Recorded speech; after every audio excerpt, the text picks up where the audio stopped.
Hey guys, welcome to Politically Provoked, an interactive podcast where we host debates, panels, and interviews. If this is your first time joining us, don't forget to hit that subscribe button as well as the notification bell to keep up to date with all our future debates and panels. We are primarily on YouTube, but you can find us on Facebook, Twitter, Twitch, Discord, and BitChute. All the information is in the banner below, or you can just search Politically Provoked and we should pop right up.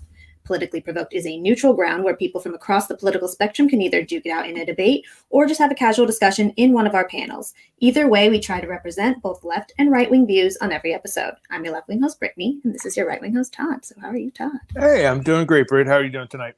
Doing good. Ready to be back. Ready to be back. Yeah, it's been a long time off. I missed it, but good to see you. Right. Yeah. So we have a panel for you guys tonight. We are going to be talking about the Chauvin trial, the Ma'Khia Bryant shooting, and just policing and Black Lives Matter and the rising tension there. And we might get to the New York case where two parents are trying to marry their kid. So we have a lot of stuff we're going to talk about to you guys. But let's bring on the people joining us. So first up, let's bring on Annihilist. So how are you, Annihilist? Hello, I am doing good. I'm a nihilist. I have a YouTube channel of the same name. I call myself an anti-cultural socialist with some ableist tendencies, but in reality, it just means I complain about stupid things and stupid people. Okay. And if you want to maybe let people know where you lie on the political spectrum as well. Oh yeah, I'm pretty far left, though I guess I have some extreme tendencies that might, go either way. All right, thank you. Okay, so next up we have John. So how are you, John? I'm doing great today. Yeah. So if you want to give a brief introduction, tell people a little bit about yourself and where you lie on the political spectrum. So I'm John. I don't have a YouTube channel. I'm not really anywhere, but I'm on very much on the right. Okay, thank you. All right, so next up we have Pedro. How are you, Pedro? I'm good. Good to be back as always. Yeah. Like she's already said my name. You see it here. I'm Pedro. I'm a regular guy. I'm a Christian. Just like you, I eat food. I go to the bathroom. I'm just here to put on a good representation of biblical Christianity and, talk and converse with the other side, see if we can build some bridges. Great. And if you want to let people know where they can find you. I'm on Lyceum Podcast is my YouTube channel. My Gab and Parler are Darkest Starties for updates on that kind of stuff. All I usually do is go over, Americanism and Christianity or biblical Christianity. If you wanted to know where I lean more on the political spectrum, I would more so say slight right. But honestly, guys, I'm an individual. Please don't, with those tags, start subscribing me to weird stuff. Just ask me and I'll tell you what I'm about. All right, thank you. And next up, we have Marco. So if you want to introduce yourself, tell people a little bit about yourself, where you lie on the political spectrum, and where people can find you.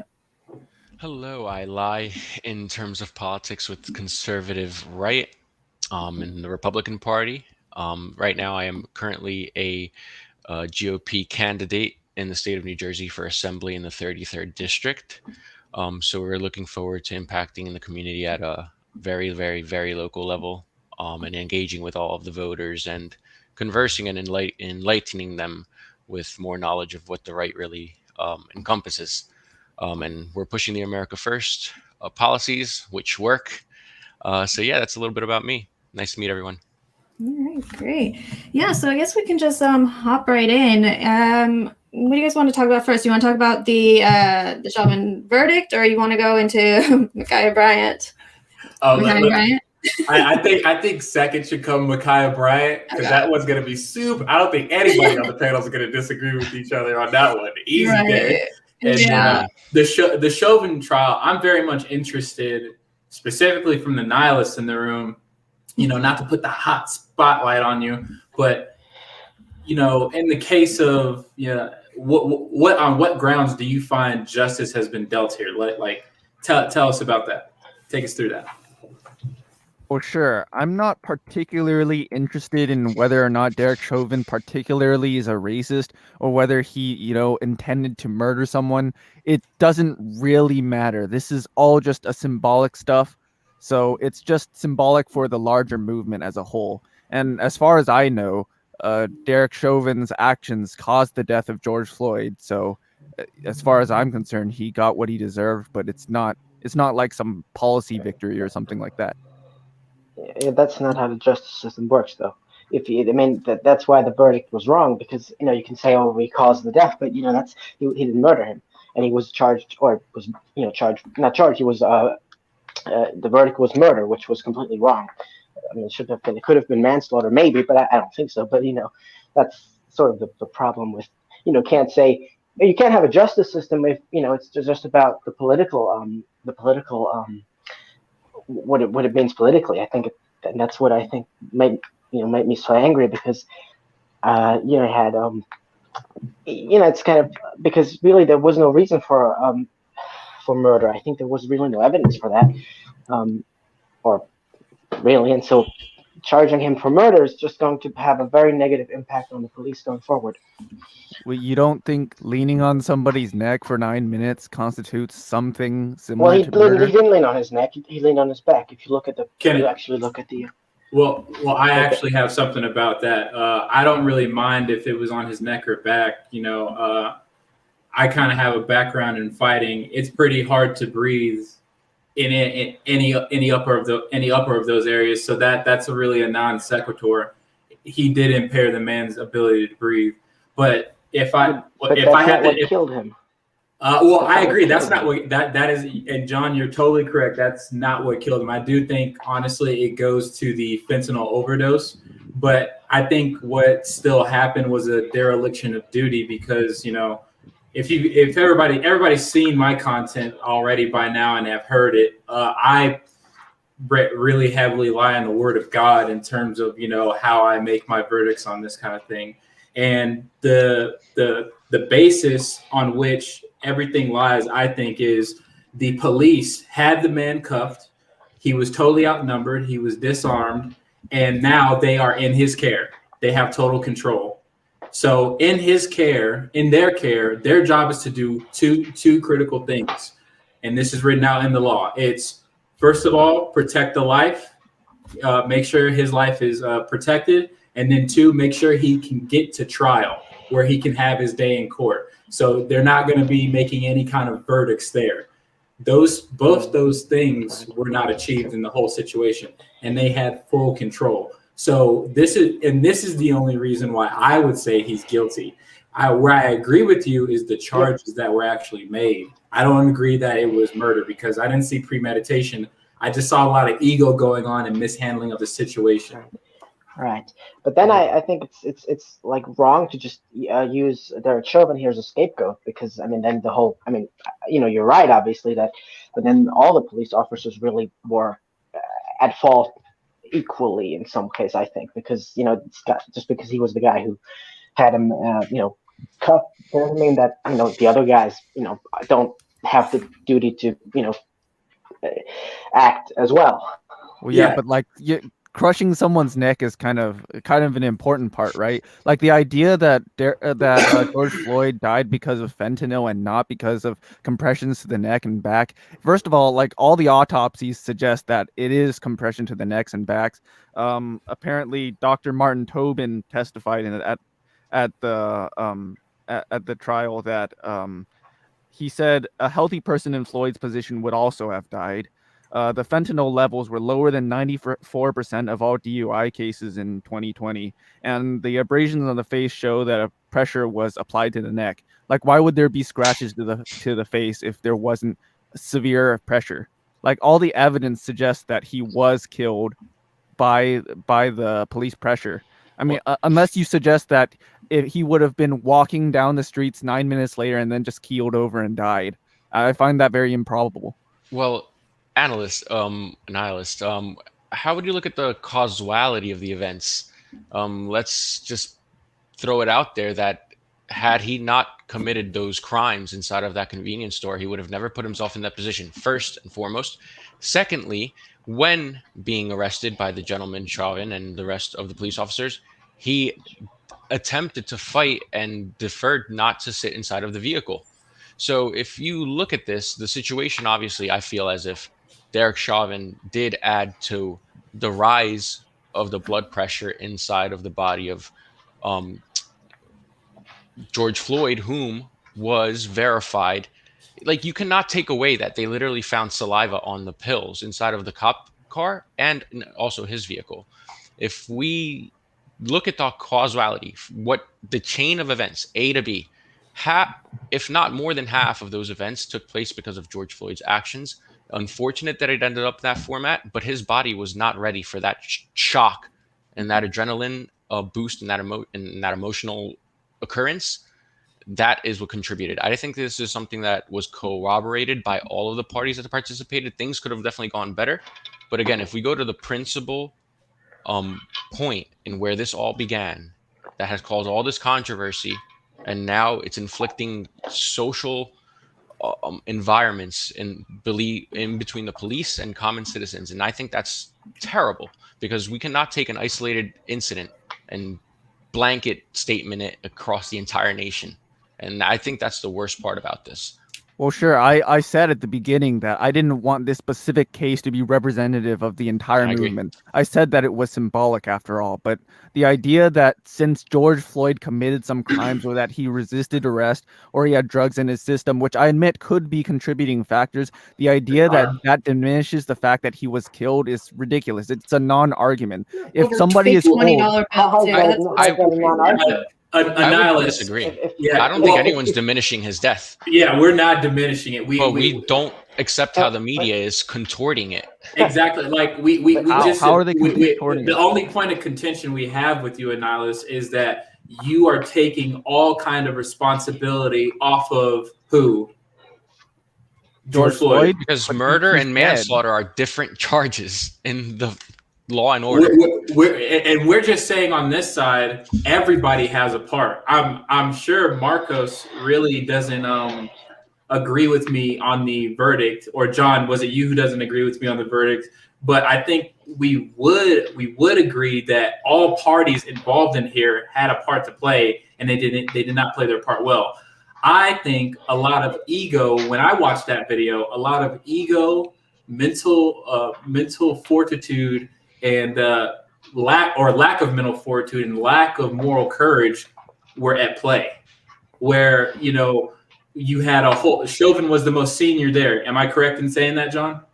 Yeah, again, he was training these other officers that are like brand new, and that's the kind of person you have training our officers. That should tell you a lot about why our police force is basically the way it is. If people like him are actually training people. Exactly. I would advocate for this, because I'm all the way on back to blue, right? I'm all the way for the police. I love the police. They are doing I'm back to blue too, actually. Yeah. Of course. I don't think we're disagreeing here. I think we need to be talking about the type of people that we want in this job.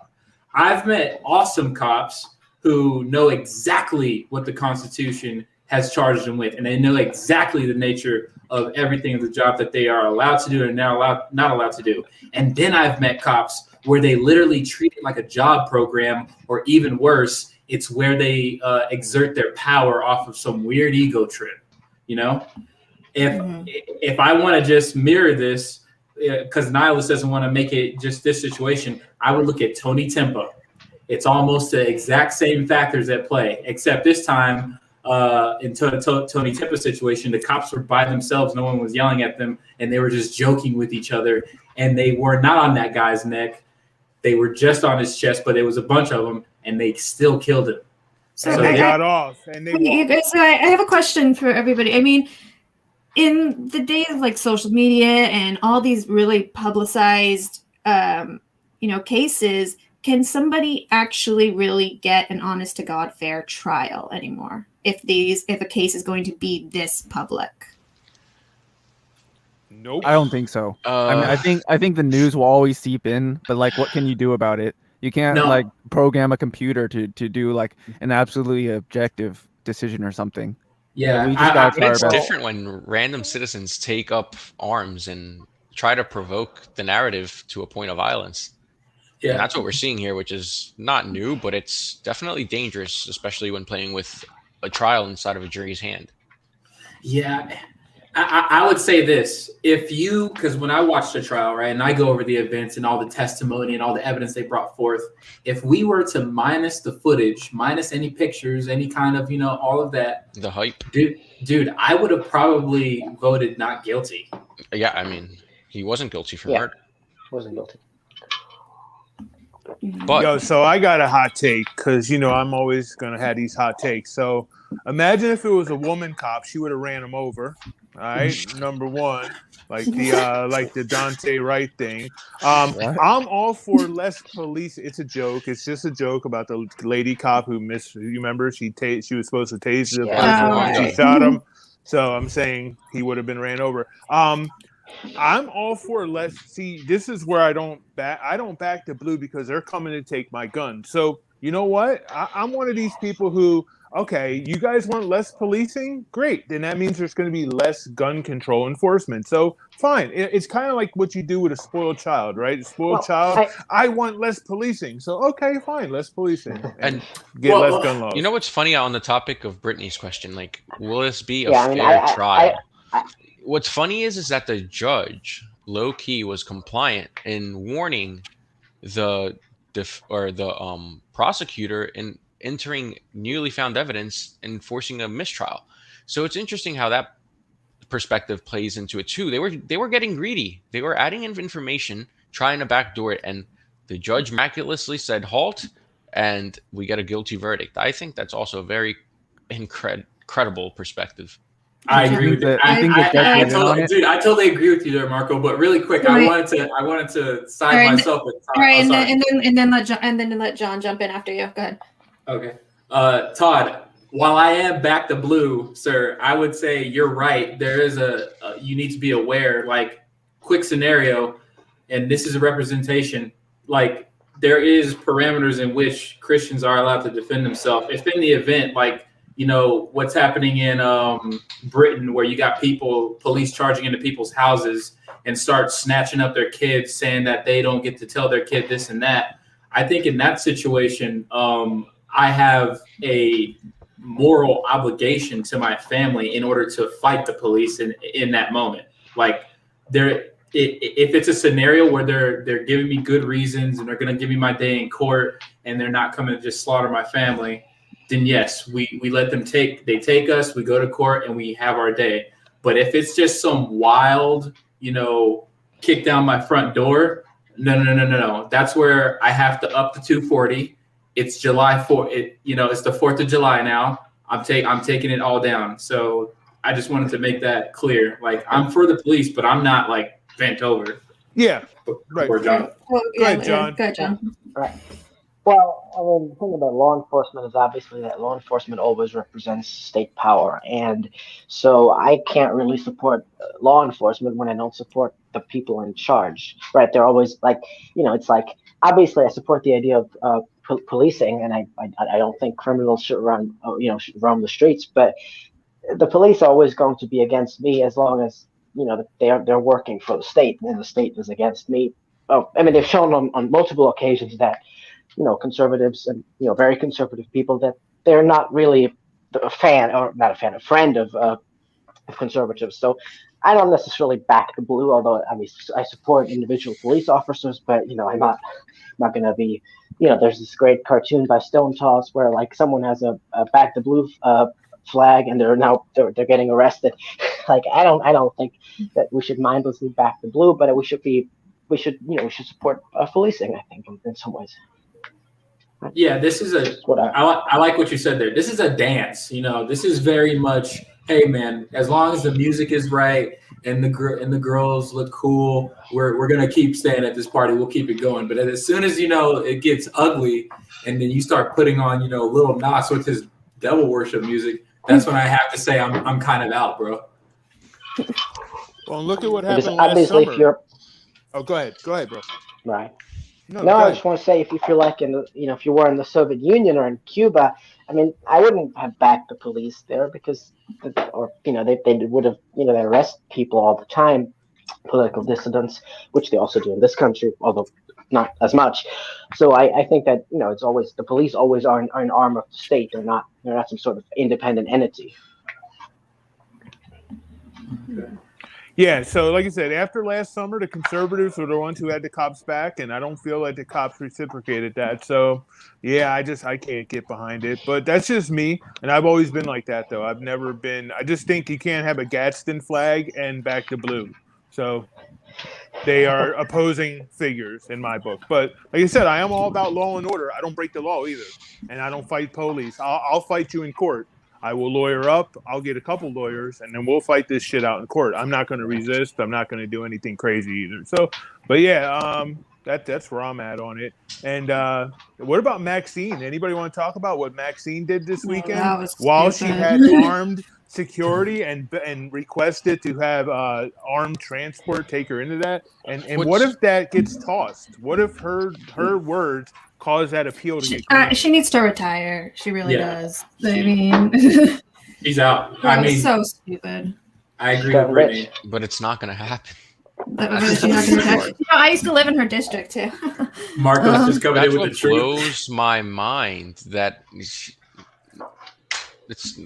2 more weeks and everyone will forget about it. And that's we forgot about Matt Gates too. That's true. That's very true. And it's the sad part about our system. We need young people to flip this generational just void. It has nothing to do with generation. There's something to this happened in the past as well. I mean, you've always had these sort of politicians. Exactly. That's just how politics works, and it's how democracy works. That's just how it is. Because especially in the modern era where you have the media, basically the media can basically determine what is in the national focus, because they can basically say, hey, look at that, don't look at this, and then almost everybody's talking about A and not B, because that's how this works. And really, a lot of people they don't really think that critically. They're just that's just what I'm seeing, right? Because I agree. A lot of people they're just driven by what the media just talks about.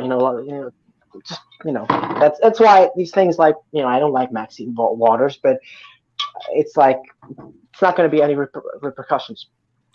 So Nicole says it's instinctive to fight back when you believe you are unreasonably and wrongly restrained. I mean, I don't get when people still do resist though. Fight it later. I just don't get that mentality to continue to. It's instinctive, but that doesn't make it right. Well, yeah, right? no, I terrible idea. I kind of totally get it, because in certain spots where I was doing some martial arts training, when I was put in a position where I tapped, right? I told the dude I tapped, and my airway is down, and he's it's just a training scenario, but I can fully imagine where I'm telling anybody of authority over me that, hey, dude, I'm blacking out. The lights are going out. And what I would do the same thing that I did in that martial arts scenario, which is, all right, fight harder before the lights go out, because I don't want to die here. So I totally get it. I would agree. Yeah, but even that. in just in general, you constantly see this where people continue to resist arrest, and I just don't understand why that keeps happening when so many people end up getting shot. Well, I gave the scenario where your life's in danger. I would say if you're resisting and your life's not in danger, it's just because they're in panic, they're not thinking straight, and that doesn't make it right. I would agree with you, Brittany. They should settle down and just go to jail. But it's a fight or flight response. They're not in control. The cost of it. I bet you a lot of them are thinking about the cost of even if they were wrongly accused, if you don't have the money to fight something like that, you're kind of fucked. True. So, absolutely. Did anybody see that rookie get smoked by the cartel member? I posted it somewhere, and let me tell you, so rookie cop, he's somewhere, I don't know what state he was in. New Mexico, I think. Yeah, homeboy gets out of the pickup truck with an AR, little pistol one too, probably 8-inch barrel, a little shorty stock, so he couldn't really see it, but he didn't have his gun drawn. So this is why every cop, there's 17,800 police departments in the United States, they're all going to see that as a training video. Every last department is going to get that video and say, look, this is what happens. So that's only going to ramp up the pressure more. So my recommendation is fight take the ride, right? You ain't gonna beat the ride, but you can beat the fucking charge. So I'm telling everybody, don't resist. Take that fucking ride, right? Even if you're wrong, and even if if you're not riding dirty, man. Like anytime I've ever had police interaction, I was breaking the law. So you know what I mean? Like you know what I mean? So I don't really, Cause and effect. Tell us what you've been into, Todd. I can neither confirm nor deny. I'll let you know when the statute of limitations are up. But the point is, if you're not doing anything wrong, man, take that ride and you can fight it in court and you'll live to breathe another day. Is what my suggestion is. That happened to me actually once when I was normally in my 20s, I would drive drunk quite a bit. And so this one time I was just running to Subway and I luckily was not drunk, but I got pulled over and these cops, they emptied out my entire car on side of the road. I mean, I was a little nervous. I might have left something in there, but I was actually good. So I let them do it. But I mean, what kind of something? There's no reason that they should be doing it. You want to incriminate yourself. But isn't that? But really, we're saying land. that you should. We're just having fun, brother. It seems like when we're saying you. Wait, sorry. No, go ahead, John. When we're saying you shouldn't resist arrest, I mean, what Black Lives Matter is saying that that the police, if you don't resist arrest, Black Lives Matter is saying that if you're black, you're still going to be shot, which isn't true, but that's at least not most of the time. And that's sort of the whole argument, right? They're saying when we're saying you shouldn't resist arrest, you should try to settle that in court, which obviously I think every reasonable person would agree with. But they're basically saying, hey, but that doesn't work for black people because black people are out here getting shot every single day. Not even just a race thing. Like a lot of people, regardless of whether you're black, you can do everything the police tell you to do and still get shot. What happens then? The police need to be held accountable. The police are clearly too jumpy right now. They'll still need to be retrained to de-escalate first before doing anything else. So, I have an interjection. I have a major interjection. Okay, and then I'm going to go next because I want to say something good. Who are we to blame when the ACLU is the advocacy group that is training these officers after the reforms are put in place by the Democrats? And we all know who pays and contributes to the ACLU. So that is my. We have the right. We have the right to blame the police for being undertrained, but if they're underfunded, the training is not coming from something that is bulletproof in the sense of we know where the dirty hands are coming in. These people are undertrained. There's no enticing benefits of being a police officer. They're all diminishing. You have no protective rights as a police officer. They're going away every day. So you're already picking apples from the bottom of the barrel and you're putting them on the street. What do you expect? And also, I believe that these murders of anyone by a police officer, they're still very isolated to the amount of interactions the police have per day, per capita. So I think it's still tough to really, again, we have to hold them accountable. I'm all for that. But we also have to reflect on the training and how we're providing that training. Yeah, we definitely need more training, so I said this even when all the protests were happening in the summer and people were trying to talk about Floyd and his criminal background and why is he the hero of this or whatever. And it wasn't about Floyd, I think, for anybody. It was, he was a representative of all the people that were killed by police. And I think Chauvin also was, he represented all the officers that were never held accountable. So they kind of it seemed like they both, it wasn't even really about Chauvin. It was something bigger than that. And I mean, if officers were held accountable throughout time when these things happen, I think the reaction to every one of these incidents wouldn't be as extreme as they are. Yeah, the problem is they still have qualified immunity, meaning they can basically get away with anything these days. Well, Nihilus, think about it this way. You and Todd have been coming up with good points here because at the end of the day, you got to remember these are people too. They're just regular people. Todd brought up the kid. The kid. I call him kid. He's a grown man though. But the young officer who got just freaking annihilated by that guy coming out the pickup truck. He didn't even see it coming. He conducted the traffic stop as he should have. It was very chill. Everybody thought it was going to be cool, and then out of nowhere, this dude ups the AR-15, and then we're on to something else. You have that video out there, right?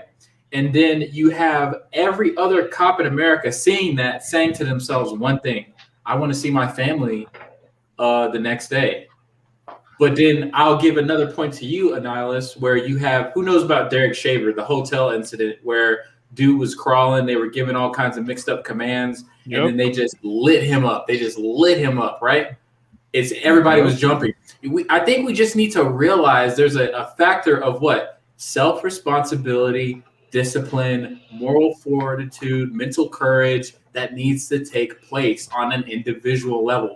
I do not like these policies that you're saying, this will fix everything. This will fix everything. No, nobody's saying it would fix anything, but like saying personal responsibility. When's the last time saying just take personal responsibility? When's the last time that worked? We've been telling. I'm sitting right in front of you. I own this house. I own this house, bro. So, yeah, what are you talking about? So you're an anecdote, okay? But you said one time. When's the last time? You said one time. See, this is the I'm problem. talking about on a systemic level. Like you can't take your systemic. own Okay, let's talk systemic. Who puts in the policies? There's a Who lot votes for the budgets. Let's finish what he was going to say. Go ahead.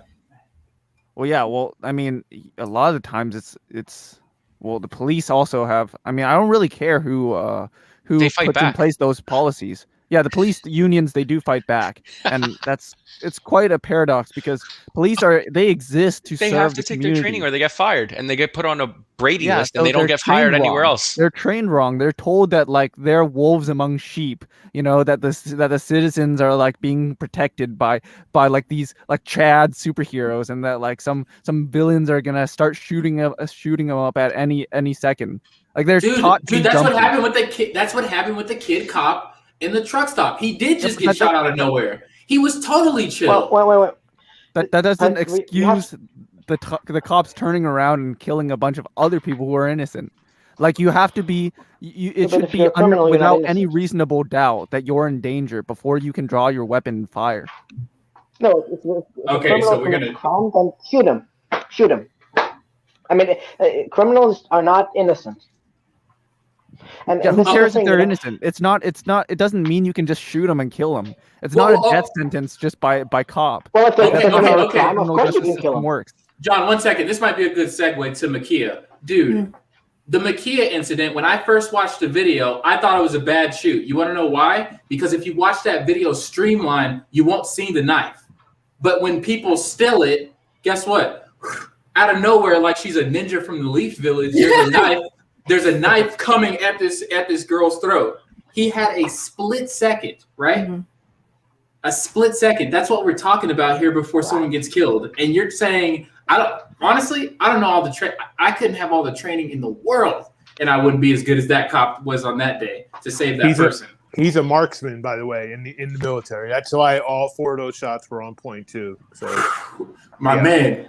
Which branch? I bet the I'm Marine not Corps. sure. I'm not sure. I know he definitely was a military I do think that guy. the cops need to kind of also be, like I said, we need to train these officers so much better. And they 2 years of training. We need to fund the hell out of them. Why don't we just go back to segregation?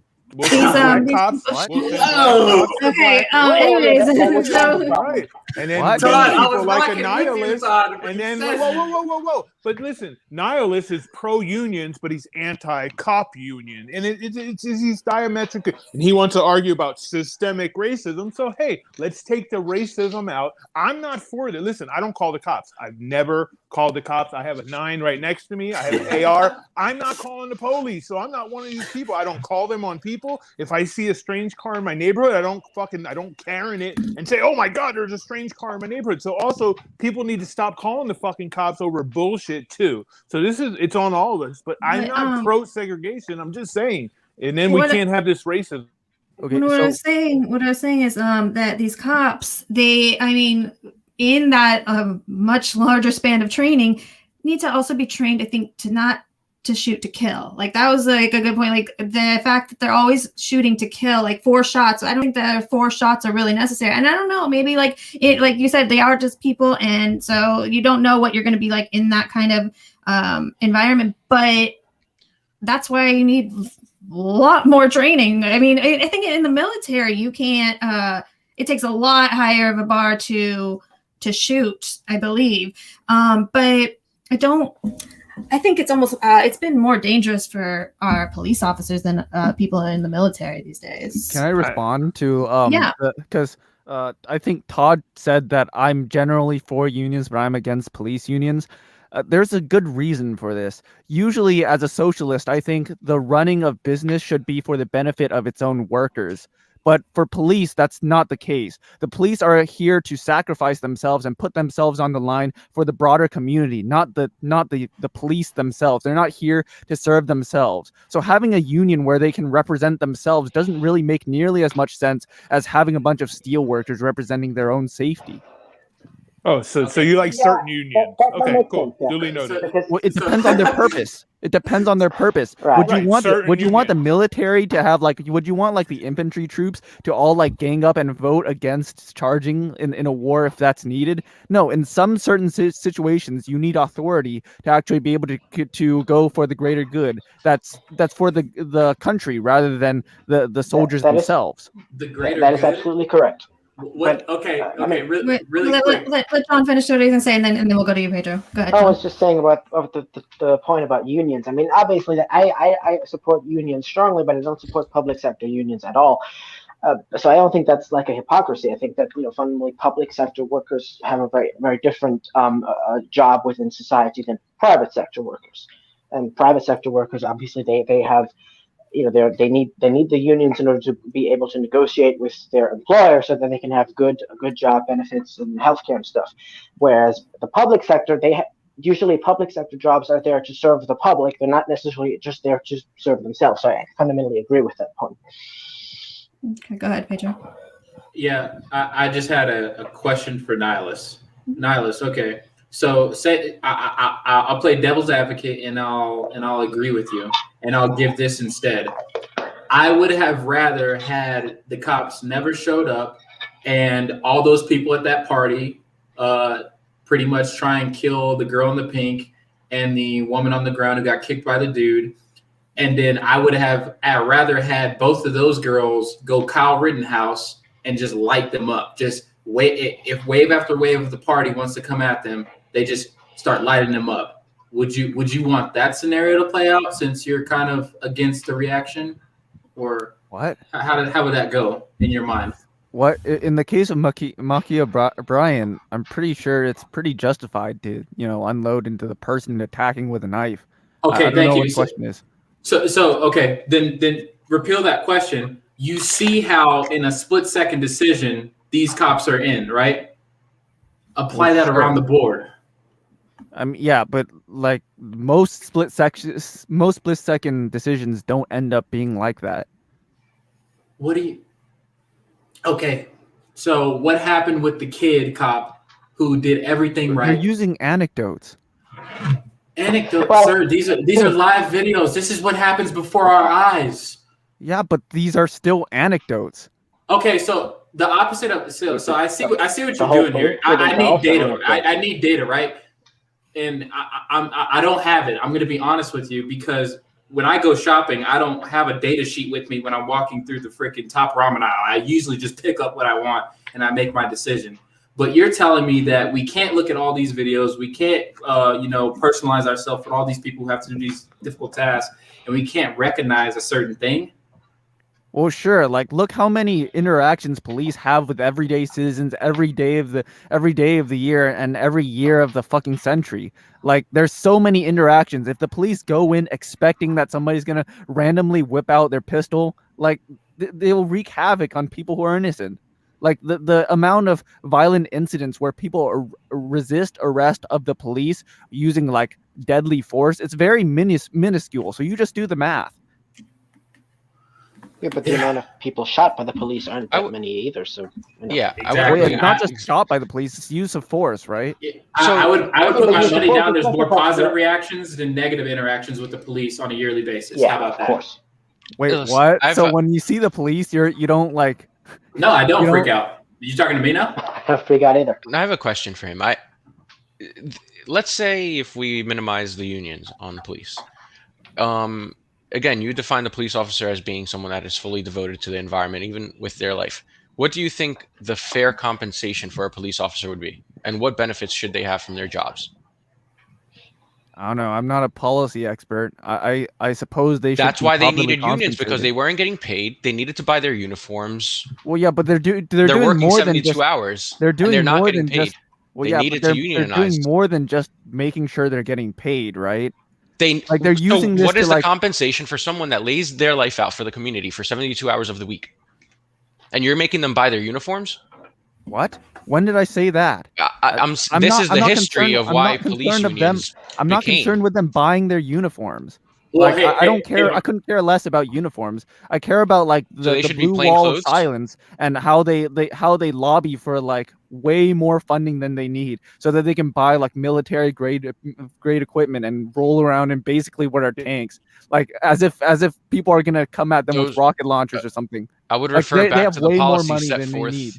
Well, hey, Marco, really quick. I feel like everybody has been attacking nihilists. I'll say it Not live right really, now. I'm not sorry. trying to, but- Yeah, I'm sorry. I feel like I have been attacking you, and I've been super aggressive. Usually, I don't like to do that. It's just that you're telling me to treat a group of people a certain way based off a small minority's actions, and I totally get it. I totally get where you're coming from. So I want to build a bridge with you, brother. I'm trying to see what you want, right? And I'm not saying you have to have had it on a Google Doc written down somewhere, but can we try and build a bridge? Can you extend an olive branch? Something reasonable that me, Marcos, and John and Todd, it looks like, I don't know if Brittany's on your side, but can you make an offer to us that we can all get behind and kind of edit together and say, yes, I think we can agree with this. Can you just give us one thing, anything? Okay, so one possible solution is to redirect some funds that the police currently use to buy military-grade equipment and redirect that towards social programs, like social workers who can respond instead of police to non-violent calls, like mental health checks. Like, why do the police do mental health checks? That shouldn't be part of their job description. Their job description should be to protect, right? So we can redirect some funds away from jobs that the police really don't need to be doing, so that we can reduce the amount of amounts of use of force when it's not necessary. Right, but how do you know when you need a mental health expert? Like We when have people call hotlines. call the police, like you don't. I mean, they're not gonna like. If they see some guy like running around and screaming and doing something, you don't know if they might be a violent person or they might have a mental health issue. And I think we need to be funding our police a lot more. Police have non-emergency. Not with these, but like you said, not with these, like not getting tanks, not getting all this like equipment stuff. They don't need all that stuff. The equipment they have is fine. But we do need maybe some bulletproof stuff. But they do need just so much more training. That's where our funds need to be going. And also, John. I think there need to be more police officers. You think there should be more or should not? Yes. Yes, there should be more. Yeah. And I think, especially in certain areas too, that there's going to be high crime. You need to have the best people you have in the force there. Yeah, but that would be racist. Oh, no, wait, no. Well, Also, we should get rid of Can I offer orders. something to you? Can I offer something to you really quick? Sure. What if? Because I like in the olden days, I liked it when police knew their people and were walking around amongst them, and people could call out from Like community outreach stuff. Yeah.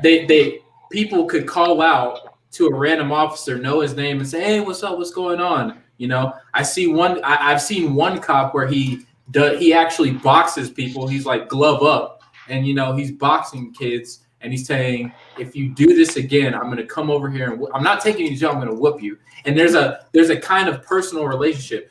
Would you be behind an initiative to maybe say, I don't know, maybe through public schooling, I don't know how exactly, but have some kind of increase of relationship with the police, with the communities that they run? Would you sure. Yeah, Okay. sure. Having police officers being connected to the communities that they're patrolling is generally a good idea. And Todd, you were on the segregation thing earlier. How do you feel about that? Well, first I have to correct the record. Pentagon Program 1033, the cops don't buy armor. The armor is handed down. And like I said, I'm in South Florida where cocaine cowboys, yeah, you need armor. So I'm tired of people who don't know anything, don't know shit all about guns or green tips or black tip fucking bullets talking about we don't need armor. People do need armor. Now, once again, I don't call the cops. The segregation thing, and anyway, so that money, none of the budget goes. The Pentagon gives that shit down to the things, and I'm not even for that because they're handing out bayonets too. So yeah, I don't think cops should have bayonets. That's weird. Anyway, the segregation thing, I'm only saying it as a solution because then what happens? And see, the left doesn't want to end this problem. So here, like I said, it's like dealing with a 2-year-old, okay, who wants to have their iPad, right? And you take the iPad away. So here, what do you want to do? I want to solve the problem. So we'll segregate the cops and we'll go back to segregation, which is what I thought we wanted to get away from. And in this way, if a black cop, right, when you call in, you can say, hey, oh no, yeah, what, the suspect is black? Okay, we're going to send a black officer. Now, response time is going to be longer because you'll have to wait for the person of the right race to get there. Who's saying what? Why are you proposing policies? Why are you proposing policies that I didn't endorse? I didn't say you're endorsing them. I endorsed them, dude. Well, no, Todd. Pedro asked me a question. Yeah, anyway, and you're kind of answering it. I'm just saying. Honestly, it's a little unrealistic. Like we're gonna go back to segregation, right? But I'm saying I'm trying to construct some kind of society where our officers who guard us, our centurions on the front lines, trying to preserve life and make sure we get our day in court, are personally known by the communities in which they interact with. I don't know how that. I'm going to be honest. I'm only 28. I'm very naive in policy making. So I hope when Marcos wins his whole run that he kind of gets with the big brains and does this. I can't wait. But so look, how do you feel about that? Would you be behind some kind of initiative with that narrative? Here's the thing, right? So I looked up Bureau because I don't want to give anecdotal evidence. So in 2018, 61 million interactions between law enforcement and people. So how many people were killed? It's like probably 0.00, and it's horrible. I'm not for people getting killed, but I'm just telling you, out of 61 million interactions in 2018, and that's the Bureau of Justice Statistics. So I'm not just pulling them up off of somewhere, right? If we've had 61 million interactions, and a small portion of that, and like I said, we never talk about certain people whose complexion don't have the connection to be talked about, like Tony Timpa or Duncan Lamp. Or the Filipino dude who got a needle in the neck earlier this year and died the same way as George Floyd, but we never talk about them. So I'm all for fixing the problem. Obviously, segregation is not going to work. I was kind of trolling, but this is kind of what the people want. It's what is the next thing? So yeah, community policing is great. I'm all for it, but I just don't see it as realistic.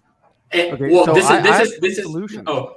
Yeah. Okay. So besides like shifting money to social programs like social workers, where they can resolve like civic disputes and like traffic tickets, like where you park at the wrong spot. Like I don't know. I don't think the police need to be handling most traffic violations or that. Yeah, I agree with that. We should be shifting the culture of police towards de-escalation. I think we can probably agree somewhat on that. Less interaction with the police.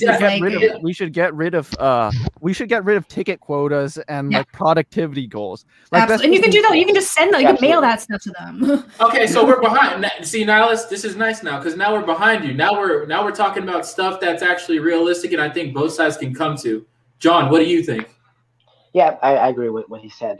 But I wanted to go on the point of segregation because I think what Todd meant, I think, is we now live in a society, I feel like, where if a white cop shoots a black man, then it's always going to be the same narrative. It's always going to be about racism. And so I can totally understand when you think about, hey, well, if it's always this problem, then maybe we should only have black cops policing black neighborhoods because then you won't have that issue, right? We just had Makia Bryant. We just had Makia Bryant. We all agreed that it was okay to shoot Makia Bryant. Not everybody. Based on what we know. Well, we can all get. Well, we can dogpile on that real quick all together and just be like, dude, Like, Joy Reid was on there saying, "Oh, went back when I was in school. We would break up our own knife fights." Weird fucking shit. Did Joy really say I that? got the video. I'll send it to you. Oh, Let me have. I saw mean, Okay, a bunch of people. Valerie Jarrett said it. A bunch of people on the left, because the cultural Marxists and the socialists want to destroy the system. The rules for radical. MSNBC are not socialists. You're talking to a socialist here. You're talking to a Marxist here. Marxism is not socialist. Marxism is an economic philosophy. No, there's also no, brother. That's not cool. Annihilus, then John, then Pedro. Okay, go ahead. Marxism is economic. It has nothing to do with culture. Stop bringing socialists into this. That's not true. That's not true at all. You can use a Marxist mindset to divide people. I mean, look, if you look at the Marxist materialist understanding of history, where you have, a class of people that are at the top and that exploit, originally through slave labor, then feudalism, and then obviously imperialism. You can use that same mindset and just apply it to race and gender and sexual orientation, and that's what cultural Marxism is about. So doesn't make sense. Wait, what? No, but Brother Lyles, let me tell you something right now. Well, you're not my brother because you don't believe in Christianity, but my friend, I'll tell you right now, in every Marxist society that has ever tried to come up with using the ideology of Marx, they've always put people, unfortunately, and I pray for them, they put you guys, the people they use, against the wall. The useful what? That's a bit of a... Wait. No. We're trying to connect. We're not trying to attack nihilists right now, dude. I want to make I'm not trying to zone in on him. I'm trying to pull him across the bridge. Like, brother, they will, on the other side of there, those zombies will eat you alive. This is every time, every communist society. Is this the USSR equals socialism argument? Is this the Vuvuzela argument or something? I mean, Chernobyl was real. But the point is, the war of socialists obviously don't exist anymore. But I think you're missing the point that I was trying to make. Because I was trying to, if you don't understand Marxism, then you're not a good socialist. But I was trying to make the argument that there are certain, Jewish intellectuals that came up in the 1920s with the idea. Most of them were not economic socialists; they were capitalists, but they wanted to use the Marxist idea of separating society into classes and use it as a means of separating them into different races, ethnic groups, and gender and sexual orientation, and then use the same sort of struggle idea of class struggle as a way of analyzing society that way. That's what people refer to as cultural Marxism. I don't usually use the term cultural Marxism because it's but they're not Marxist. They're not Marxist, but the BLM is not associated with socialism.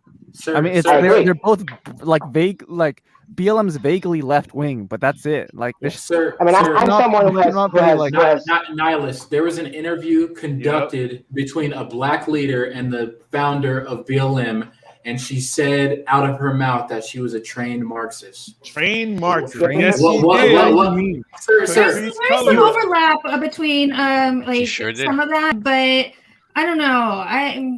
Look, this is just a swear word, right? You have to realize that socialism is fundamentally an economic system. And for example, there's many aspects of socialism that I support, but I'm also very, very, very, very, very, very socially conservative.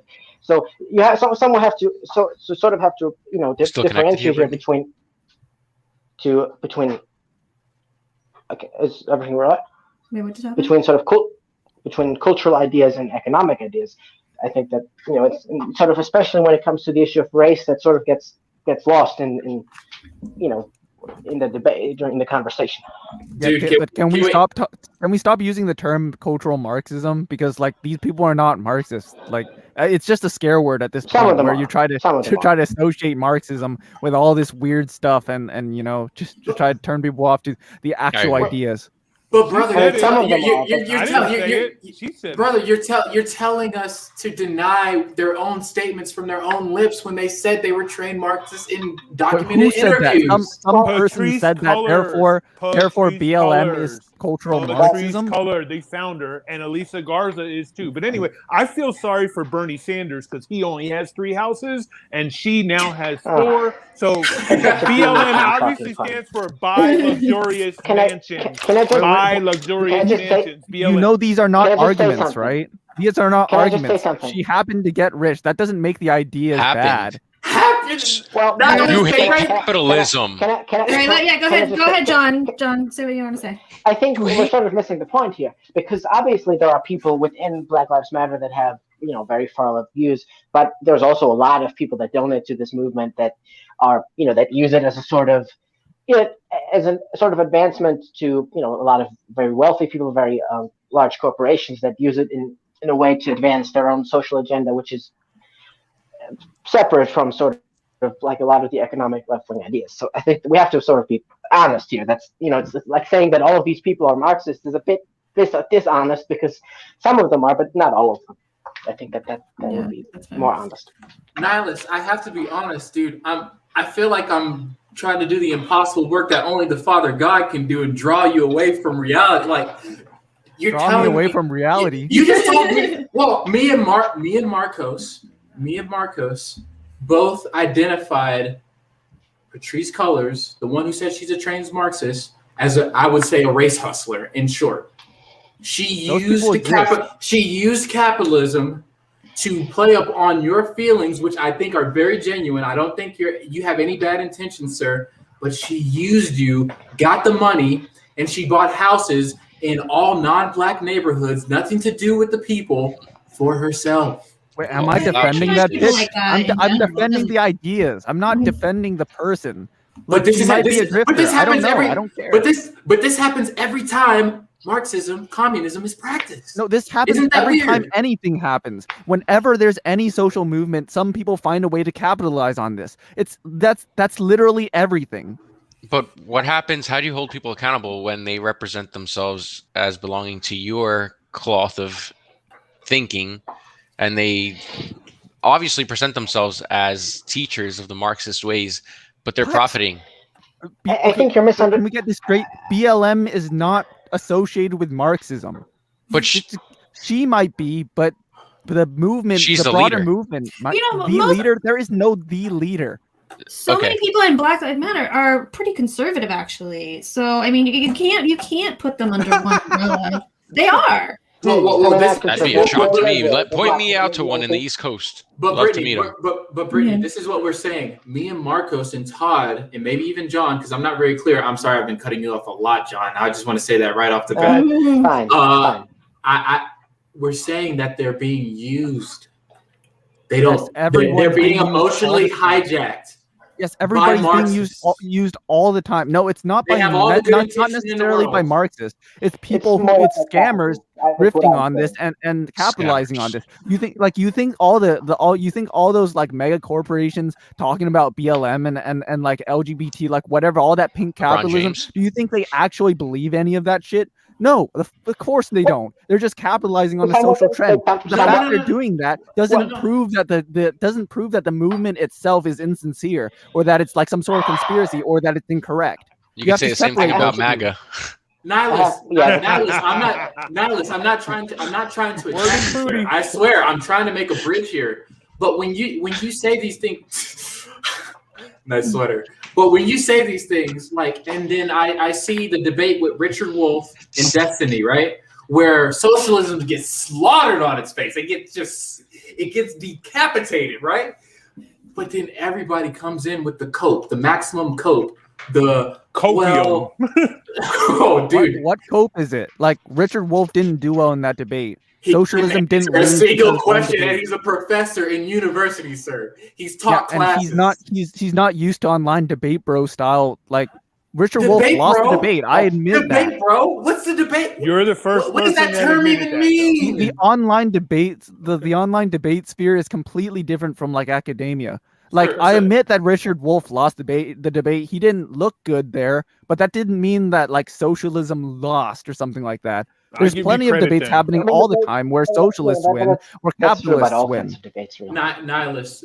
It's all on the thing I liked about that debate most. I think we're segueing kind of. The thing I liked about that debate most was to show you that a college dropout, a person who has access to all the free available information in the world, is able to educate themselves and be very knowledgeable about the positions they hold without going into college and shoving himself into an enormous amount of debt.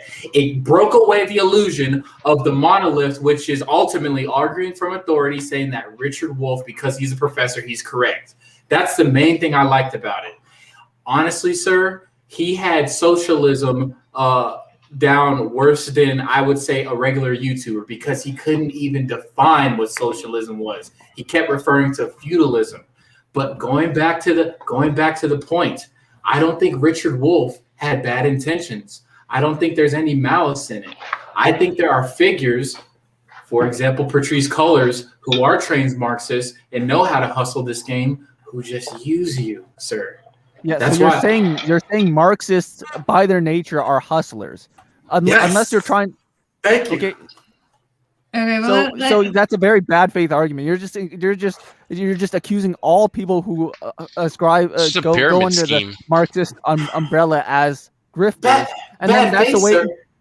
Sir, bad faith. I'm pleading with you. I'm trying to bring you. I'm trying to extend olive branches and make bridges with But you that's- and show you that we can work together. What you're saying is like that's the it's nature like of me politics. saying that Donald Trump, because he cheated his own constituency out of tons of like millions and billions of dollars, that he like everything he says is wrong. Like this, there's not a Well, connection can to I- be made here. Exactly. These are individual then- people doing bad things, and you're trying to connect that to the entire movement or the entire that's just how ideology, and it does not work. Politics works. It's very bad faith. You're accusing people That's of that's not just- having good That's intentions. just And how when you politics do works. that, I mean, you can't have Okay, debate. wait. All right. So wait, John, I think you were talking at the same time. But if you wanted to go next, go ahead. What you were saying. Well, yeah, I mean, I think that's sort of, I agree here with the, it's sort of a bad faith argument, because that's just how politics works. You will always have people that try to cash in. I mean, I'd say almost the entire Republican Party is basically just a big cash cow, or not a cash cow, but they're basically a bunch of grifters, and that never do anything, and just So I think that's just how a lot of politics is, and so I think that's a bit of a bad faith argument to just say because this person got rich or because Bernie Sanders got relatively wealthy because he wrote a book. I think that there's a lot more substantive arguments than that. That's not a very substantive argument. Hold on a second. For people that are watching, because we are going to have a Q&A, so anybody that has questions for our guests, if you want to start sending them in, we will get to your questions. We're going to get to all of them. So yeah, just tag Politically Provoked and who your question is addressed to, and we will get to those. Sorry, Marco, were you going to say something, Marco? I was actually going to say something. Well, you go ahead, Pedro. You can go ahead. Well, no. I've been taking up all the air in the room. You go first, Marco. You go No, I first. mean, I'm just taking a peek here, and I don't know why, but Keith Raniere popped in my head when we're speaking about the topics of how Patrisse Cullors, whether she may reflect Marxism or BLM at all, to whatever ability she has, it's almost like, again, we can shrink the Marxist economical view to a pyramid scheme where the top is still separated from the bottom, but the workers produce across the board. But even if we look at the ideology behind it's like when I'm coming to the point of Keith Raniere, it's like the consumer byline. They're going to control what you buy by giving social representation to whatever means or marketing. That's their marketing strategy. That if that Marxism is behind the marketing strategy to whether it be something that's driving a social movement or a product, people are still benefiting from it. So there's a winner and a loser, where that ideology is saying that we can all be interpreted and should have the same fundamental rights and necessities across the board. But there still is a structure of someone being above and someone being below. So you just described capitalism and used that as the fault But of socialism. capitalism is centered around free market, where everyone has the ability as long as they're willing. I'm a market socialist. I like the free market. Perfect. We do too, brother. So we do too. That's all. We agree. That's not. And nihilist. I was just making the What he point. means by market socialist, he means he wants the workers to own the means of protection, but he still wants to have a free market, right? Yeah. Is that what you mean? Yeah, Can like you repeat said, that? I'm like sorry? there's still like a top controlling the bottom, and people will benefit off this. You're literally just describing capitalism and then describing all No, those you're bad describing. things to socialism. Like, Well, he's describing society. I mean, every system has that. Sure, but yeah, I mean, But it's different when socialism is less hierarchical than capitalism, just as capitalism was less hierarchical than feudalism.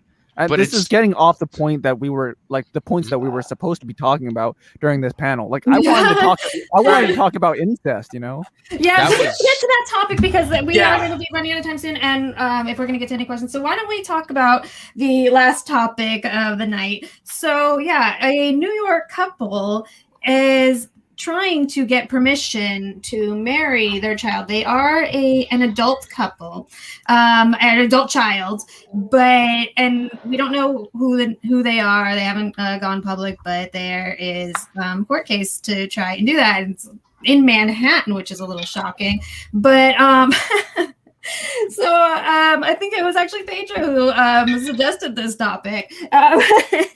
It's I don't know let's just go around and Marco, why don't you start us off? So I was actually new to the topic, Okay. and I briefly watched the video. I believe there's actually a video of the gentleman trying to What? explain us what.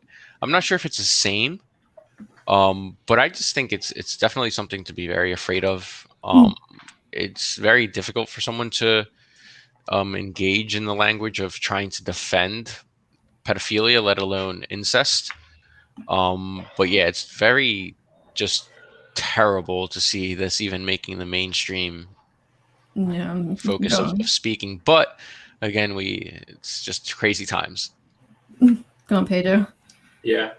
First, I wanted to say sorry to Nihilus. I know I've been super combative towards you. It's just, I know you said I was arguing bad faith.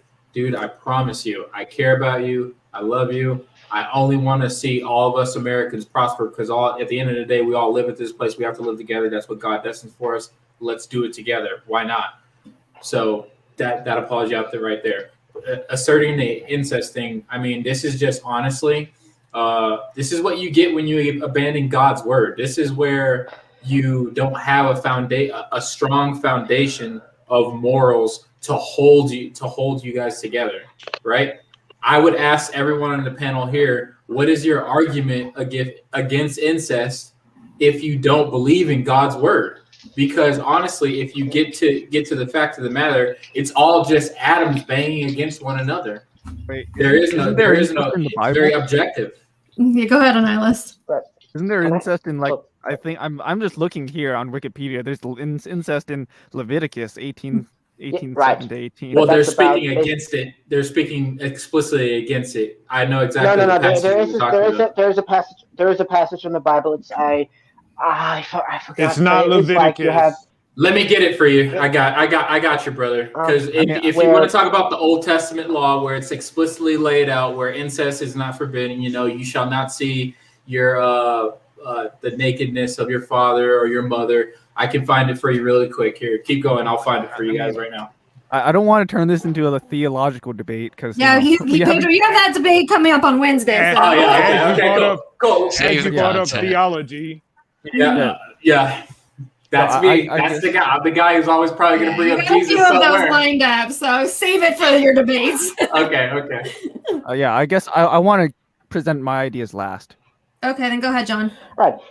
Well, I think to answer what Pedro said, I think obviously yes, I am a Christian, and I agree that it's very difficult to have any moral view without God because if you just believe in rationalism, every human being can basically rationalize whatever they want, which is why rationalism and humanism is such a bad moral foundation. But I think that a lot of this can even be looked at sort of in a natural way, because incest is bad because if you commit incest, and we know this because it happened throughout history, your children and your children's children might inherit certain diseases. I mean, we saw this with the Medici family in Italy. They basically committed a lot of incest, and they had a lot of sort of problems where they died, or they had very bad skin or and stuff like that. So I think there's a lot of the negative things that God tells us that we shouldn't do. I think they actually have a natural. There's a natural sort of something that happens to us in a way that hurts us. For example, another great, and you're not you're probably all not going to agree with me on this, but for example, if you have a child with someone of another race, you're probably going to have a big problem in terms of trying to get that child an organ or trying to get them some bone marrows, because they're going to have a very, very different DNA from you. And so I think that's the sort of something that I feel like God is telling us that we shouldn't have that. Or, for example, if you engage in very hypersexual behavior, that's something that has, a huge effect on your mental health. It can really destroy you. So I think a lot of things that we see as negative. I'm a huge believer in the categorical imperative. I don't believe in utilitarianism. I believe that there's a lot of things that we do as humans that are negative to us, or that actually destroy us. It's very what I like to call self-destructive behavior, which we cannot necessarily rationalize why it's bad, but it is always bad because it hurts us mentally and physically. And I think, or even either our descendants or in our children. And I think incest is one of those things. We just lost Pedro.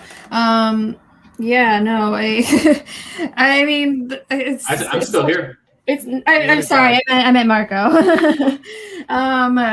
Yeah, so it's just fucking weird.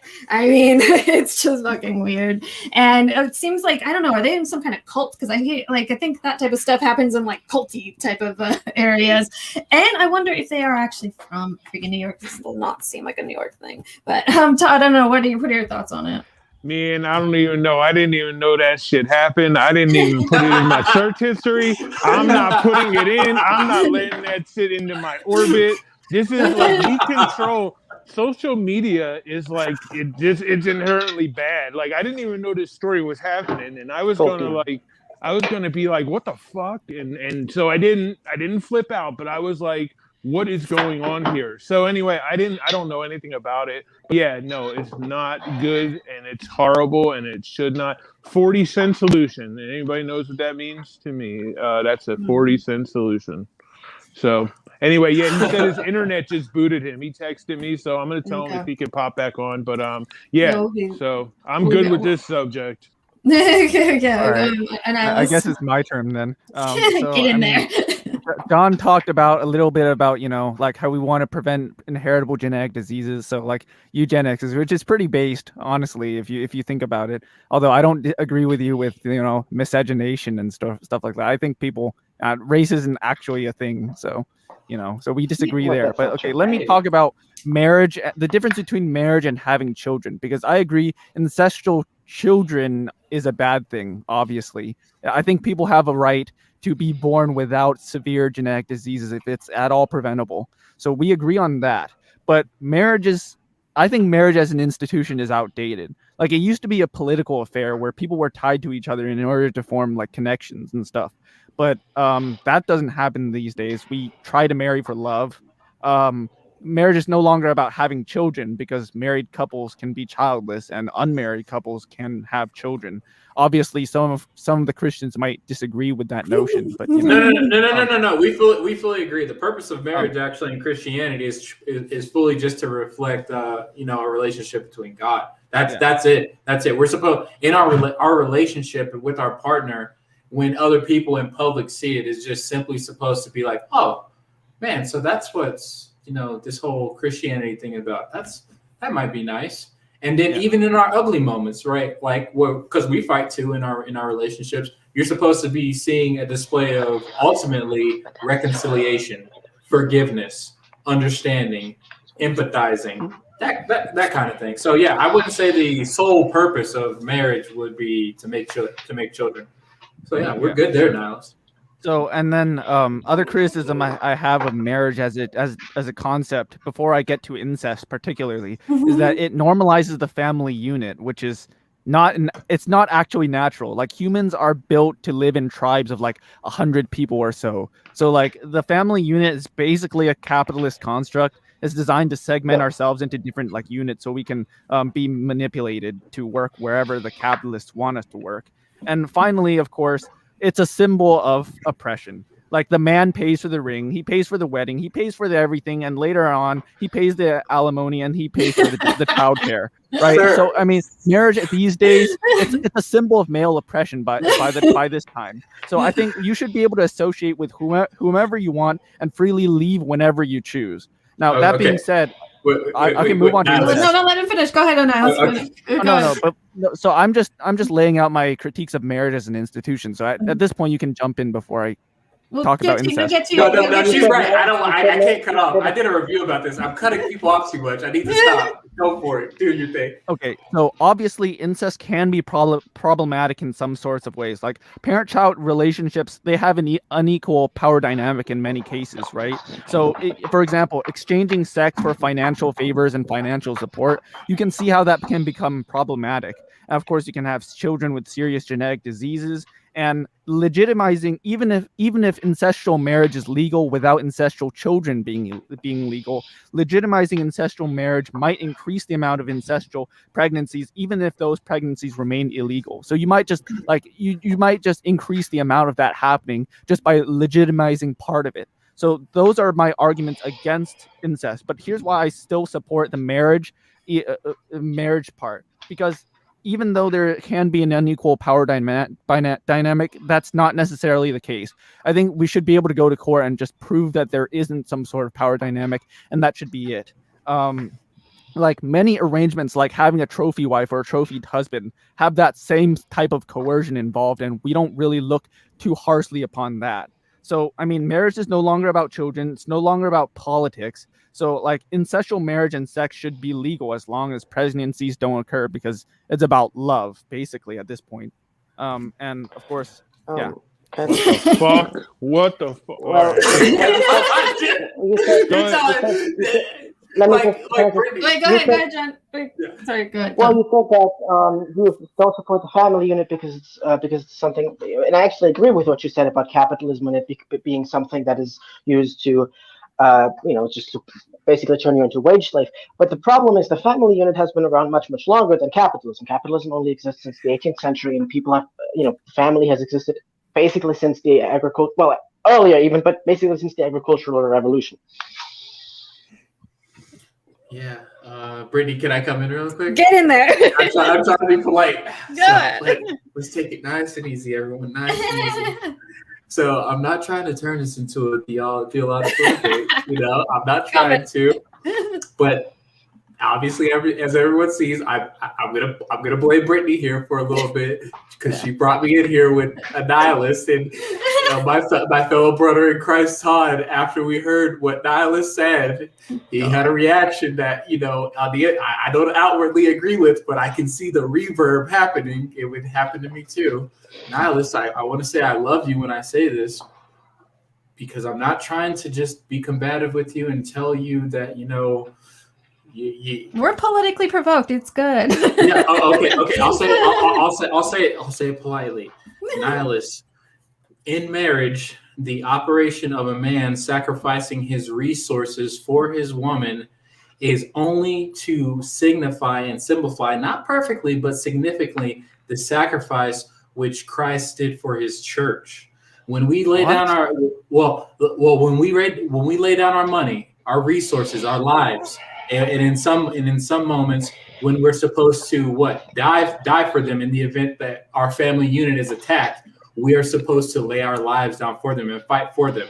Brittany, can you play stuff on this whole little scene here? Yeah. I sent you. Well, no, don't worry. It's not going to be theological. It'll be something fun. There's a link here. If you can just put it up and just skip to minute 3, second 25. But marriage isn't always Eurocentric, marriage has existed in many different societies. It's not all about Christ. Minute 3, second 25. And isn't Christianity all about your faith in God, not the works you do, the money you provide and the sacrifice? The whole point isn't it supposed to be the faith in God, not all this other weird money sacrifice thing? I don't know. It doesn't make sense to me. It's symbolism. It's symbolism, sir. We're not saying when we do those things as men in a relationship, We're not saying that's going to be the pivotal thing that actually earns us our salvation. We do those things because we've already been saved. We're just saying we're trying to reflect Christ here on earth in our marriage, in that operation for men. Does So that make we need to sense? spend all our money on other people and sacrifice everything for symbolism. Well, I don't know. It doesn't seem like a great system. I would never tell a guy out here who's single to go out and find, the girl of his dreams and then just start making it rain. I wouldn't say that at all. No. I'm saying within the confines of your marriage, well, yes, you're going to be good stewards of your finances, right? I'm just saying that the only reason why, I don't even care about, how much money it takes to take care of my family unit and self-sacrificing for that family unit is because I know what Christ did for me on the cross, which was give up everything, his life, right? And that's just reflecting that. That's just in one area. It's not doing it perfectly, but significantly. Does that make sense? Yeah, sure. But Okay. why can't we just freely associate and do as we are able? I don't know. That seems Because like that's a better way. heathenism, and that's how you lead to incest, dude. That's how this whole thing Because we're happens. human, and human beings are not good. We shouldn't do yeah. that. I mean, we agree, but God doesn't even exist. So who do you want yes, making that's what- decisions? you Someone have who no doesn't idea. exist, or Brittany, I have to do it. I have to It's do it. fundamentally We have to go irrelevant into- whether God exists or not. Because if he doesn't exist and we still live by his rules, then what's the problem? what? You can't exist. Wait. Well, I disagree. You live I under the disagree rules with of John's someone who statement. doesn't I exist. disagree with John's statement there, What? Nihilist. I would ask you Well, this. Oh, okay. Yeah, no, go ahead. Okay. Nihilist. If God doesn't exist, right? And let's just go back to the very beginning. It's just a black void, no matter, no nothing. It's just a black void. How do you make creation happen? I don't know. Yeah, Okay. exactly. What do I Thank need you to for know? thank you for the honest answer. Thank you for the honest But answer. you don't know either. You're just saying God did it with magic. That's not any more satisfying of an answer. Again, this is a theological debate I don't really need to be getting into right now. But I'm just looking for secular reasons why we should oppose incest. There is no reason in secularism. That's the whole point, bro. I'm telling you. You're saying this by fiat. Basically, you're saying my religion is correct, therefore my religion is correct. Well, Okay, so you don't have an argument. I can take you through all that. Okay, sorry, John, you go. Well, the reason we should oppose incest is very simple, even from a non-religious or from a, because as I said, it is not natural. It's of course a natural law, and I think that's very much. I mean, yeah, that's something that is very destructive. Like everything that is destructive to us and ourselves, which is obviously we should not do. We should oppose because. And that's how the is it thing, not natural? Hey, how Brittany, is it not? How is it destructive to ourselves? I mean, as long as you're not having children, you're not hurting anyone, and it's clearly natural because it happened. Who do you think? Somebody brainwashed these two into doing this? No, it occurred naturally, didn't it? Hey, Brittany, can we get a 5-minute break somewhere in here? I gotta use the bathroom. I'm gonna be honest. We're gonna actually be shutting this down in a few minutes. Okay. Hold your little weak bladder, Pedro. Yeah, Hold your weak bladder. No, I can't. I'll be right back. Go ahead. Go. I think this is a good segue anyway for nihilists simping for incestual relationship. This is good. See, me and Pedro's Bible are different. I'm not trying to save people who are down with incest. So I guess Pedro is. I'm not. A nihilist, you go do your thing, buddy. But yeah, I'm not down with incest. I don't know. I think I made incest look pretty good here for some reason. I don't know. I'm sure. I don't even know why you would want to try to make incest look good. But cool, if you're going edgelord, I guess mission accomplished. For me, 40-cent solution. That's what I have for you. Anyway, but yeah. So, do we have any questions? Yeah, that's what I was going to say to people. If you guys are watching, because we are going to be shutting this down pretty soon. So, if you have any questions, tag Politically Provoked and who your question, because otherwise we're going to be shutting it down. So. It's your last time I'm telling y'all. I say shut it. I would like to take a minute to raise awareness for masks during Zoom calls. I want Joe Biden really touched me yesterday when he had that mask on during that Zoom call, and I've had mine on the whole time. So I just want to everybody, You should What? be wearing your mask during Zoom calls to not spread the corona. So I'm just saying, That's what we were it's a new talking about in. initiative. Okay. Yeah, it's a new initiative that I'm getting behind, and I want everyone to do it. You should. I don't want to spread Rona throughout the air, and so put your mask on when you're doing Zoom calls with people. It's very important. The particulate spread, you know? Anyway, it's a new initiative I'm behind. So thank you, Joe Biden. Yeah. So, I mean, are we still on this topic, or?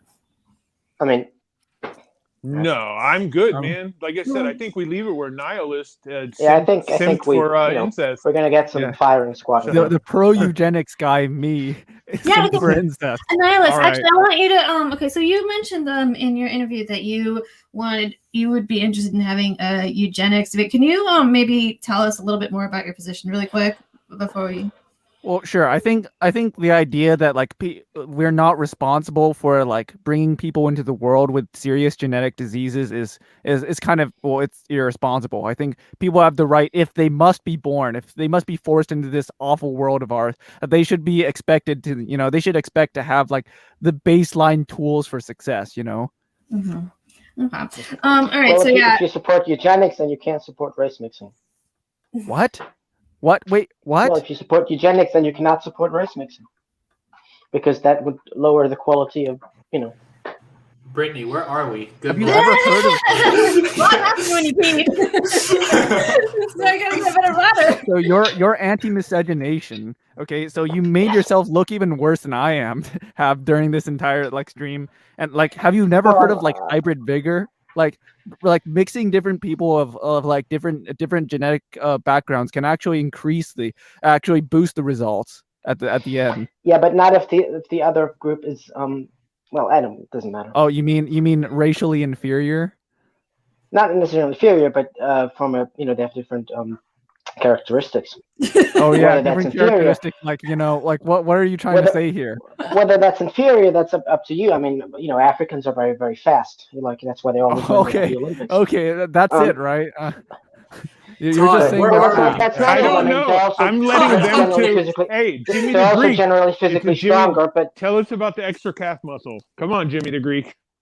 Okay, so you guys, we do have a few questions. Why don't we get to some of these, and then we're gonna probably shut it down. So, Well, can I say something real quick? Brittany? yeah, go ahead. We will also do closing statements too. Before, Okay. Go ahead. So I'm sorry I went to the bathroom. I'm gonna have to stop. Don't ever do that again. I'm gonna have to stop having nice drinks on here because honestly, if we're talking about race mixing, I just want to say the Christian perspective is that our family is a multicultural one. If you read Ephesians 2 straight up, there was only two groups. There was Jews, and then there was anybody else who's not a Jew, Gentiles, right? In Christ, all of both those bodies of people were broken down and made one into Christ. I don't know, and that's all I'll leave on that. So I'll just say that does not mean that there shouldn't be separate nations. That's a completely like a ridiculous thing to say. That just because which I am a Christian, I'm a Catholic, but this idea that there shouldn't be separate nations and there shouldn't be separate people just because in Christ we're all the same is like a very because in Christ it's about our souls, it's not about our mortal body.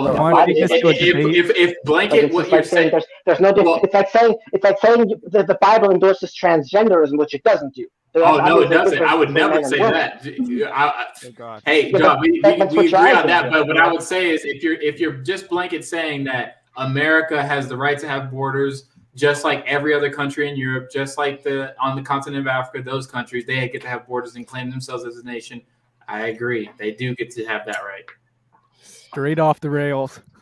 I don't know, dude. We're in space right now. We left the train. I think nihilists We left the straight train off the tracks. rails. Yeah, I'm gonna answer I like it Ed off the Rogers' rails. questions.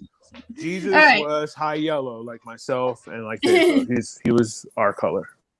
All right. So from Nicole to Pedro, have you never heard of birth defects? I'm not sure. If they're saying, I don't know if they were listening to me when we were talking about incest, but I am on the negative side of incest. I would say biblically, it's a heinous thing that should not be practiced, and I would agree with Nihilist that in some cases it does produce birth defects, which I'm against. So I have heard of those. But either way, even if it didn't produce birth defects, I would still be against it because, God has spoken on that. All right. So from K Fools to a nihilist, ask him if he thinks it's okay for a man to fuck his mother. As long as he doesn't have children, and as long as there's no unfair power dynamic in it, then yeah, sure. It's weird. I wouldn't want to watch it, but you do whatever floats your boat. Okay. From Marvin Moore to John, the eggshell rule, also thin skull rule or Qualem rule, I don't know what he's talking about, is a well-established legal doctrine and common. Oh God, is this going to be another one of these? He did this last time. There's like 4 of them. Okay. Used in some tort law system with a similar doctrine applicable to criminal law. The rule states that in a tort case, the unexpected frailty of the injured person is not valid defense to the seriousness of any injury caused to them. I'm not sure what he's talking about. Do you know what he's talking about? I don't know. Where's the question there? But I don't know. Wait, let's see. Maybe okay. Political to John. Chauvin isn't fentanyl irrelevant because of the eggshell principle? I guess. Okay, so that must have been the backstory. I don't know what the hell's going on. Well, can I say something to it really quick? I would say I don't really like I said at the beginning of my argument. I think a lot of this would have been solved by innocent until proven guilty. Right, but the question is to John. Oh, okay, my bad, John. Yeah, but I don't really know what I should answer. Like I don't even understand what the eggshell principle is. All right, then go ahead, Pedro. Yeah, if the police had in mind when they got on the scene innocent and proven guilty and ensure the safety of the life of the assailant that I'm going to be detaining, if they just followed those 2 principles through and through, I think what would have happened was the man could have been saved, but also the fentanyl in his system might have been, hey, Todd's on camera. Okay. But maybe they would have been able to effectively save him. Maybe they wouldn't have. But in the court case, they could have said even more assuredly it was the fentanyl in his system that killed him. Mm-hmm. Sure. All right, so I guess so we can go around and do final statements because I think. Oh wait. What is this? I asked the question first, but it didn't come through. Okay. All right. Yeah. So if we want to go down and just give some final statements on anything we talked about, and then we can shut this down. So, Pedro, I don't know if you want to go first, and we'll just go around. Well, I kind of in here wanted to. I came in actually with an intention to make a biblical case for self-defense and make some solid categories for us, and that is, there's a situation where a Christian should not resist his persecution, and that's when he's standing up for the word of the Lord. If they're gonna come at me and say, "Hey, Pedro, you must deny God," then in that situation, yes, I'm supposed to submit myself to the authorities, and I'm going to be prosecuted just like Jesus was prosecuted. There's a second scenario where, all the laws are obeyed and I'm supposed to be detained by the police, and they're going to ensure that, one, I'm going to be innocent until proven guilty in my day in court and my life will be taken care of. Yes, I still submit myself to the authorities, and then boom, we go with that. But in the situation where Todd kind of alluded to, where things like that are happening in Britain, where people are coming into people's houses and taking their children, things like in Canada, where they're forcing this man to watch his daughter go through hormone therapy by the government. In that situation, you are warranted to turn it into the 4th of July. It is 1776 again. Take them back to Tripoli. Make sure they know that, no, this is not glorifying to God in any way. I will defend my family. And ladies, you can do that too. I'm not saying that you're supposed to just be hiding away in a room, In that clip that I had, I wanted Brittany to play on the screen. It's the Iron Man. It's okay. But it's Iron Man 2 where, they're both being attacked and they're just purely defending themselves. That's it. You're supposed to be able to do that. All right. All right. So John, if you want to, anything else you want to say before we close down? Yeah, I think I made my point very clear. I don't think America has a policing problem. I think America has a huge crime problem, and I think we need a lot more police officers. And we also need a lot more. I'm not against a strong government or that is there to enforce the laws. I think, but we need a government that is a government of Christ and a government that represents the people, not the oligarchic, demonic, satanic elites. That's just That's the spirit. All right, Nihilus? Okay, so basically, I guess I'm just going to run through the points that I made. Floyd's death was a homicide as ruled by all the autopsies. There were contributing factors, but that doesn't make it any less of a homicide. But in any case, the results and the verdict of this particular trial aren't nearly as important as the systemic issues that surround it. And in that case, we can look at different ways to solve some of these issues. For example, we can demilitarize the police.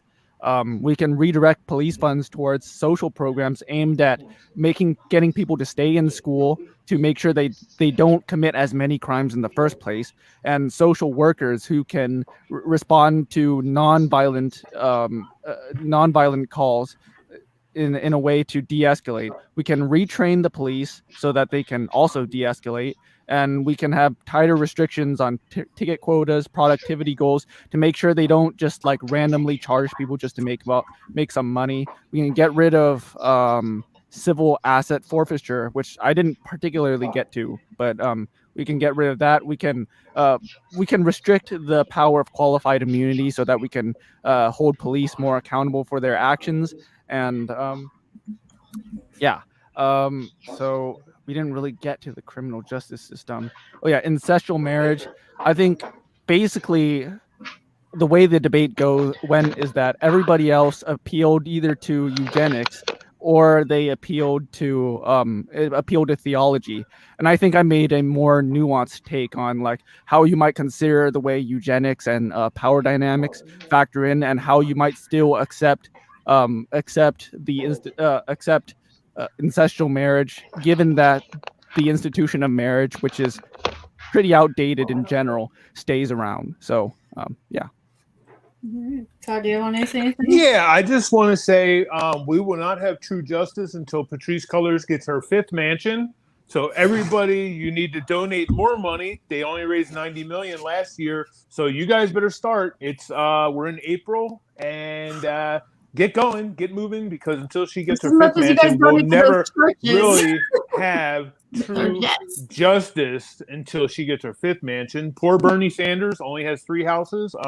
He's obviously a little upset. He's been doing this show for 40 years, and she comes out in 1 year and tops him. And I just want to give a shout out to all the violent interactions that we've had over the last week that no one's heard about. We had 19 shot in Louisiana that nobody heard about because the media didn't play it. And I just wish people would, we all want justice, but I kind of need the woke crew to chill out a little bit.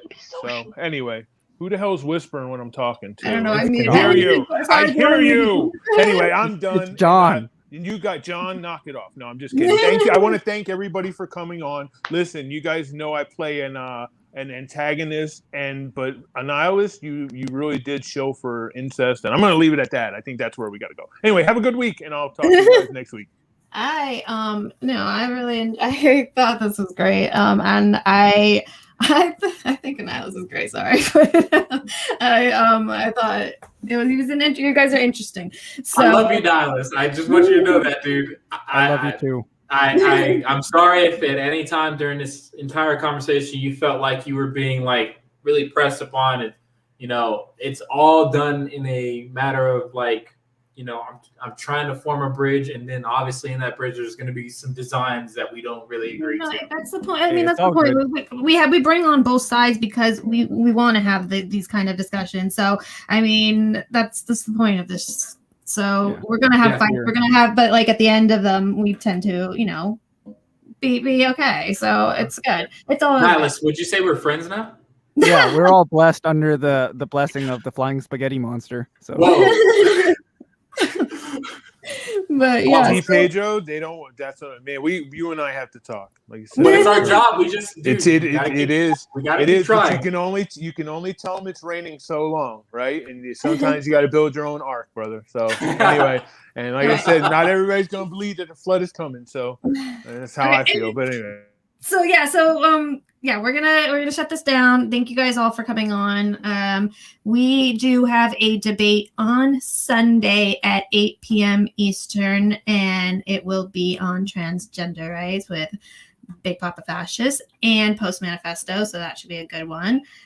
We've been off this week because I've been moving.